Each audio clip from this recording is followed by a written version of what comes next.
A train roars through the pitch-black night, its lights flickering in the darkness. Passengers lay tucked into their berths, dreams dancing in their heads. A solitary staff member navigates the narrow corridors, the red flag of his lantern casting an eerie glow. This is the Midnight Express, a train with a special allowance from the railway authorities. This man alone moves about the train unseen by the slumbering passengers. The passengers rest peacefully until a scream shatters the silence, jolting them awake. They discover a passenger lying in his berth, the telltale sign of a sharp weapon etched into his body. A chilling laughter echoes, followed by the murder of another passenger. Panic ensues, and the remaining passengers decide to alert the authorities. The police arrive, commencing their investigation in the dead of night. As everyone braces themselves, the police officers start their inquiry with fresh eyes and meticulous attention. They begin questioning each passenger, listening to their statements attentively. After tallying the number of passengers by compartment, they start examining the train staff. They approach each one, probing and seeking information about the current situation. One staff member reports that he was in the same compartment when the first murder took place, but had moved to another end. He claimed not to have seen any suspicious individuals. The police officer, with a hint of doubt, took him aside for further questioning. They then apprehended another staff member, suspecting his involvement. But when the officers scrutinized his alibi, they found no evidence to support their suspicion. He sat in resignation, claiming, "I am not guilty in this crime. I have left it to you to prove my innocence." This statement left the police officers puzzled. Could there be another potential killer hiding in the train? They took into consideration the statements from the rest of the passengers and, piecing together their accounts, a clue emerged. The passengers reported seeing a man climb atop the train and descend from it after midnight. This man could potentially be the same person who committed the first murder. The police officers immediately inspected the roof of the train and discovered a sinister weapon. It was proven that a bizarre plot was in play, where a staff member would climb atop the train to commit murder, then descend from the train. The police officers checked the payroll list of the train staff and identified an absent individual who was not receiving pay. They went to his home, arrested him, and immediately sent him to jail. In jail, during the interrogation, he appeared extremely scared and could not say anything about his motives. He declared himself innocent and said he was only traveling on the train and could not explain his absence. The police officers did not believe his statement and searched his home for more evidence. There, they found a bundle of hidden documents and some letters detailing plans for the staff member's murder. Upon revealing this evidence, the individual eventually had to admit to his criminal activities. He revealed that he was conducting covert operations for a political party and was planted inside the train. His aim was to create temporary strikes among the passengers to spread social instability. When he realized that the police were behind his covert operation, he staged his absence to hide his identity. The revelation of these covert operations helped the police successfully manage the campaign. They had caught the person responsible for the midnight train mystery. The passengers, now wide awake and terrified, decide to call the police. The police arrive on the train and begin their investigation. As the train echoes with the whispers of frightened passengers, the officers get to work. With precision and alertness, they start questioning each passenger, carefully listening to their accounts. After tallying the number of passengers against the train's manifest, they turn their attention to the train's staff. Each worker is questioned, their present whereabouts during the incident sought. One staff member recounts being in the same carriage at the time of the first murder, having moved away just moments before. He claims to have seen no suspicious activity. The police officer, doubtful, pulls him aside for further questioning.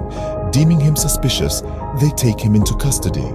However, upon further questioning, The officer finds no tangible evidence against him. He sits in surrender, stating, "I am not guilty of this murder. I have left my fate in your hands." This statement leaves the officers puzzled. Could there be another killer hiding on the train? They gather the remaining passengers, and upon collating their statements, a clue emerges. Passengers recount seeing a man who had climbed onto the train roof and descended after midnight. This man could be the same culprit who committed the initial murder. The officers immediately inspect the train roof and find a concealed weapon. This confirms a bizarre scenario where a staff member would climb onto the roof of the train to commit murder and then descend back into the carriage. The officers check the payroll of the train staff and identify an absent individual who was not receiving his salary. They rush to his residence, apprehend him, and promptly send him to jail. In jail, during the interrogation, the man appears terrified and unable to explain his motive. He pleads his innocence, claiming he was only traveling on the train and unable to explain his absence. The officers are not convinced by his statement and search his residence for further evidence. They find a stash of hidden documents and letters detailing plans for the employee's murder. Upon presentation of the evidence, the man is finally forced to admit his culpability.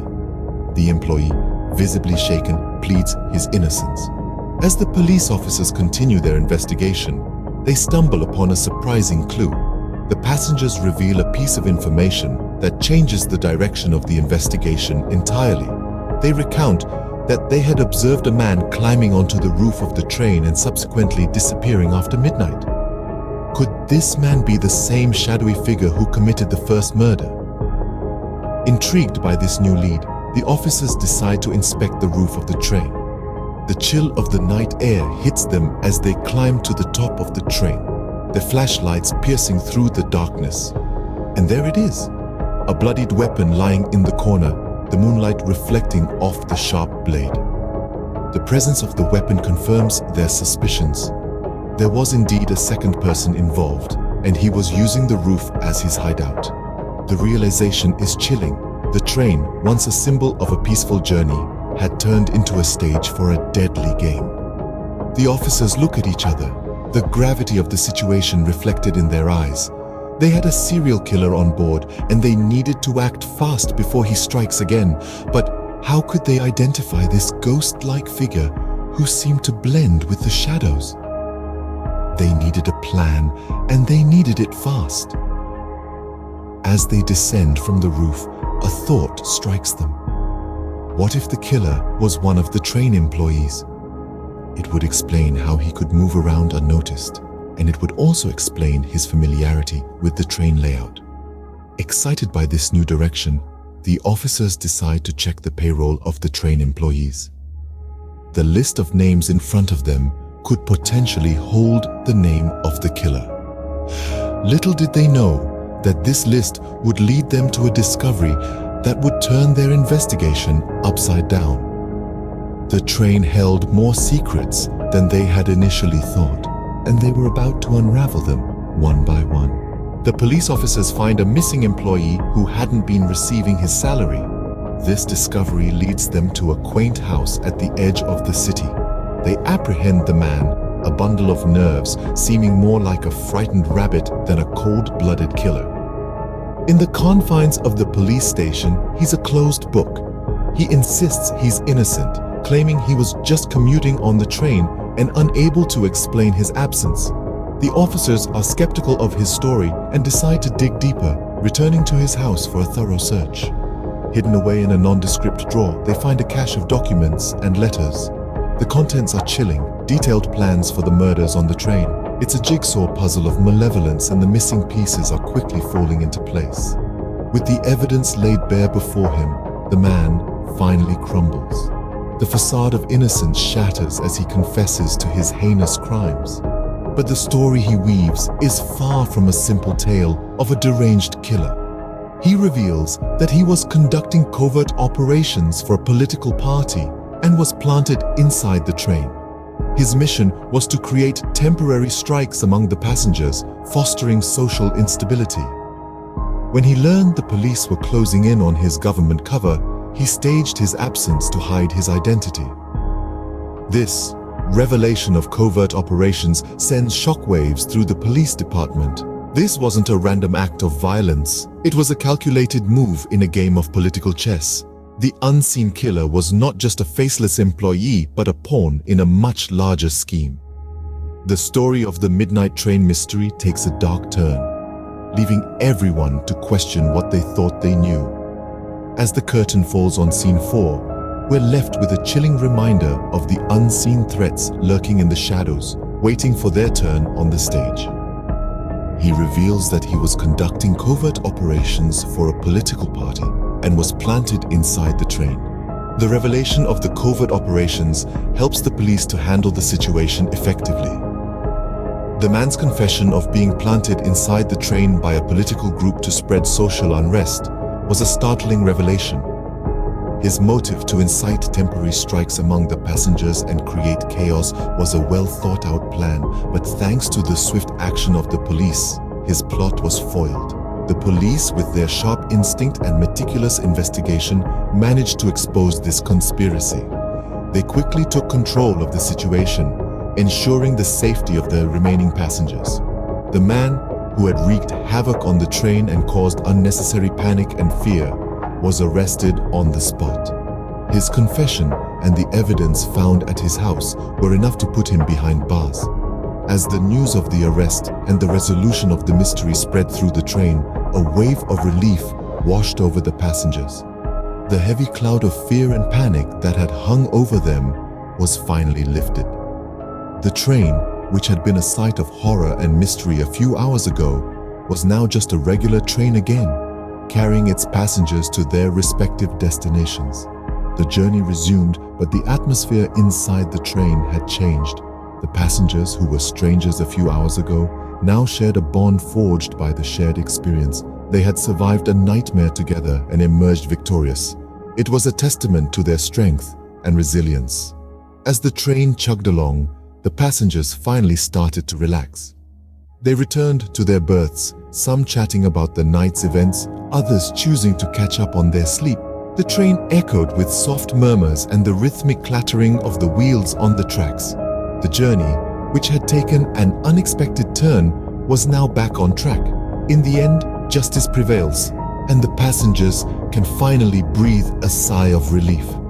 The train carries on, slicing through the darkness, its journey uninterrupted, carrying its passengers safely towards their destination. This journey would certainly be one that the passengers would remember for a long time to come.